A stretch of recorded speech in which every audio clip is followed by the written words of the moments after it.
Difference between my mom and my stepmom as mothers is that when my mother realized, oopsie daisy, I got tricked into marrying an abusive, coke addicted, serial cheating narcissist, she ran her little ass right to that courthouse and she filed for divorce, regardless of the fact that she had two small children at home.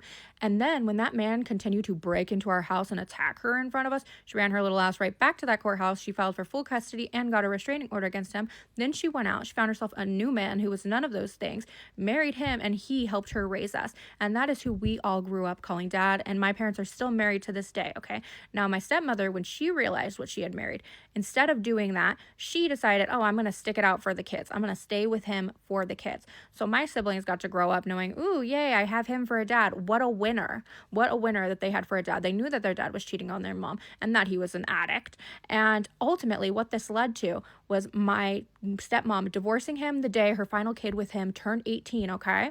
And then my dad taking everything from her in that divorce. So she had to completely start over.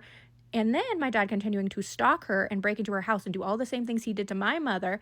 And then my dad getting so mad that she blocked him on everything that he just killed himself. And then my little sister going to his house to see why he wasn't responding to messages and finding his decaying corpse. My sister, who is a fresh adult, now has to live with that memory for the rest of her life.